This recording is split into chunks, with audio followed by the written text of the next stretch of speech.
Okay, so we removed her blind sight. Actually, I decided to use a used unit here to do this because I'm going to leave the solid rings on her for collar mount. We do prefer the solid rings for collar mount and for anything else, these split rings. So let's get rid of her collar. Let's set the blind sight right up here for a minute. And I'm going to talk to you, the harness we're going to use, here is one of them. Okay, I'm going to take that away. It's a Kurgo.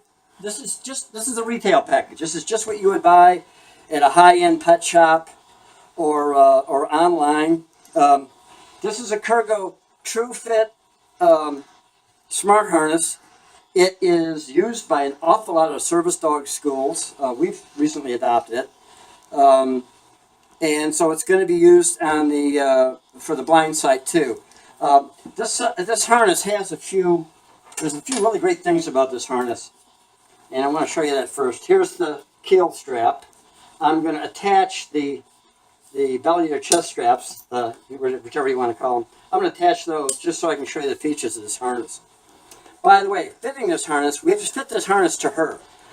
I'm not going to try to tell you how to fit this harness. On our website, there is, if you go to the support tab, you go to www.JordyCanid.com, or just punch in JordyCanid.com. You're going to see, you hit the support button, and the first two videos near the top tell you how to measure this. So you give us measurements so we give us the right stuff. And the other one tells you how to fit this harness, how to do these adjustments. This harness has 5 adjustments, where most harnesses have 1 or 2. This strap at the top, you see, has limited movement. It's not completely fixed because you have to have a little bit of movement for the dog to walk correctly. But you notice it has only a little bit. And at the bottom, it's snapped in place. This is the keel strap. Here is this strap going through here. It has half a snap. Here's the other half a snap. You can move this forward, backward. That's the 5th adjustment. So in this harness, you have 1, 2, 3, 4, 5 adjustments.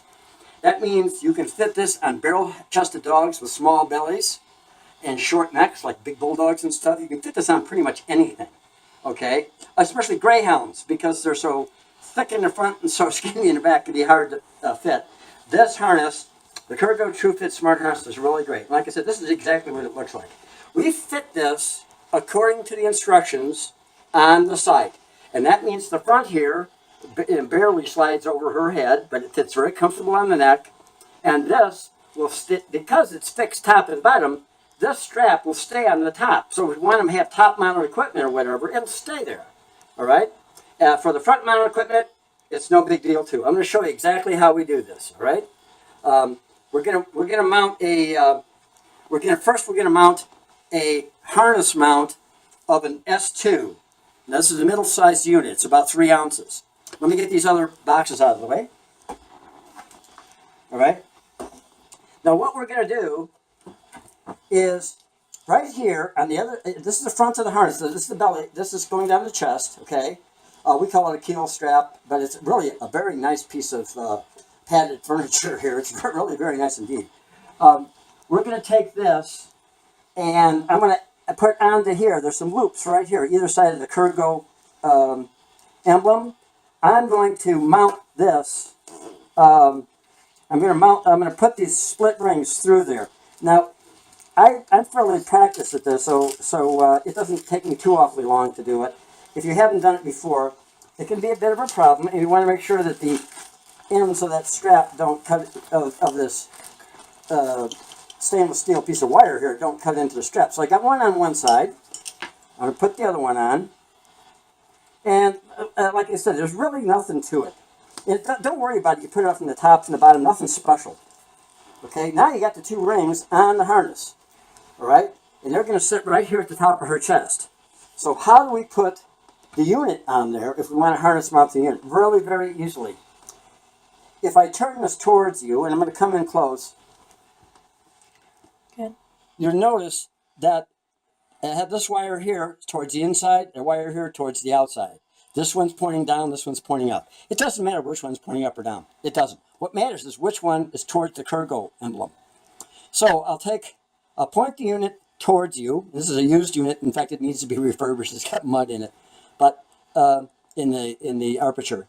But I'll take the one that's towards us here, and I'll thread that side on that end that's towards the Kurgo emblem. Okay, then I go completely around. Okay, now that side's mounted.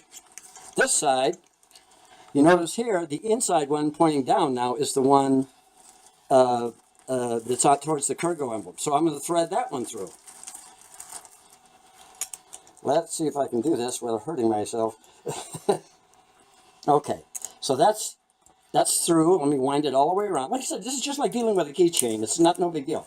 Now we got this, okay? The ultrasound coming from this is in about an 85-degree cone. They measure that what's called half power. It's 85 degrees wide. That's up and down and sideways from this hole as half power. So there's a cone like this of energy coming out of it. So now I'm going to put this on here. I'm going to open up the openings in the chest.